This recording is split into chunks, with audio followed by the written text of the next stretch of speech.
Tom. And I'm Molly. Welcome to Friends at Gameology, hosted by MoonlightCrew.com. Reviews for science. In 7 minutes or less. Hordes High Command. It's very similar to War Machine High Command, put out by the same company, and so similar that if you want to know all the ins and outs, you can go watch our War Machine video because we talk a little bit more about how the game plays. But it's a deck builder. You have your own private cards you can purchase from instead of common cards that everybody can purchase from, and you are trying to control bases which give you victory points, or these locations. And if you have 2 more units out there at the start of your turn than your opponents do, than any of your opponents, then you get that base. Let's just go into simplicity versus complexity. I think this game, it's simple. It's a deck building game. You can only purchase cards from your own personal archive. That's a little bit different than some other deck building games, or similar like some others. But there are 2 currencies, and even with the 2 currencies, there are 2 different times you can purchase them to go to your deck, or you can rush them out to a base. And so it's a little bit more difficult, but still not that bad. The thing is, they have a lot of keywords, but with the keywords, they explain them all on the card, so that's nice. So you don't have to memorize all these keywords or use a reference. You just read it on the card. It says Baron Blitz, and it tells you exactly what it is. The text is really small, so that's a thing. But I would say you'll know that from our War Machine review. Oh yeah, we talked about it. I may have complained at length. Yeah, yeah.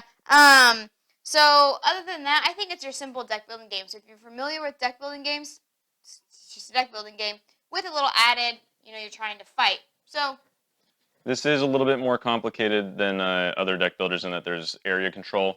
But I mean, it's just once you get going, you'll have it in after one play. It's that simple. Luck versus strategy. I think this game. I think this game is luck. Anytime you have a deck building game, you're going to get luck, or you're going to get the cards that you want on the top. I think this game is not balanced. I don't think every faction is created equally. But I mean, that doesn't. You do what you can. I've seen the small ones come back and win in many a game, so that doesn't really mean that it's bad. But I think there's a good amount of luck because you have you have a deck building game. I do think there is a lot of strategy too. When are you going to rush versus purchasing them in your hand? When are you going to use your warlocks, which are one-time use type guys? They do really cool things. They're really powerful, but they go away at the end of your turn. And so when are you going to use those strategically to get the bases? So I think there's a good amount of strategy to luck in this game.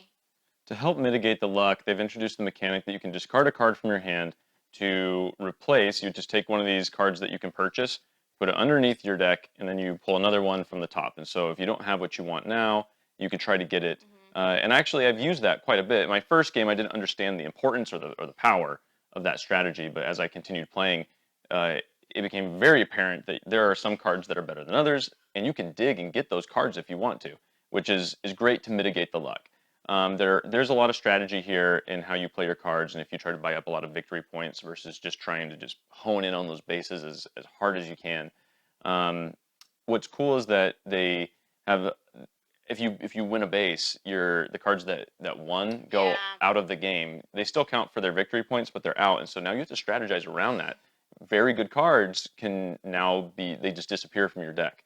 So there's a lot going on in this game for luck and strategy, which would be balanced if the ending condition wasn't so lucky, which we've addressed in our Warhammer review, but that one of the ending conditions is that you just get to a card that says the game is over, and whoever has more than 2 units at a base gets that base. Well, the problem with that is on the last turn, the only person who can make that happen without anyone else be able to respond to that person is the player who's sitting in the 4th spot, or the last player. And so that just starts being, it's lucky by seeding order. Yeah. Without that, the luck and strategy would be very well balanced, I think. Fun versus boring. This game it's so fun until that ending condition where it really doesn't matter. If you can keep up, if everyone just kind of keeps at the same pace, which is more than possible, then that last person, as long as they can afford to put out 2 more units than someone else on any given base, they will get that base and have more points if they've just kept up the whole game, which is, like I said, totally doable.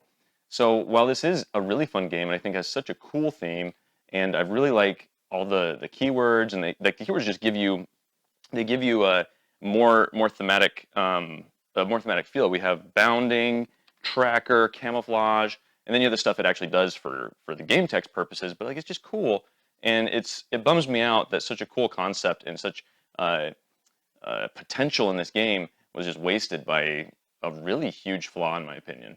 For that, it is fun with that caveat. Yeah, I think this game is fun. It makes me want to play the miniatures. Great, because it's made by Privateer Press, which makes Hordes miniatures. And so maybe the miniature game is better. I know it's more involved, and so I don't know if I really want to get in. But yeah, the theme is really cool, and we like deck builders, so it's pretty cool. And so I would say this game is pretty fun. Even in the end, I think it's short enough that doesn't bother me as much as it bothers Tom. But if yeah. BGG rating, I would give this a 4, like I would give War Machine. Just with some of the game design, I feel like it could have been so much better. Talking like an 8 or a 9 here, but it's going to 4 or 4 for me. I would give it a 4.5, same 4.55. Yeah. Every time we get to multiples of 500 subscribers, we give away a free glitter painting of your favorite superhero icon, so make sure to subscribe now. Because it could be you that wins. Hordes High Command. We've presented the evidence. You be the judge.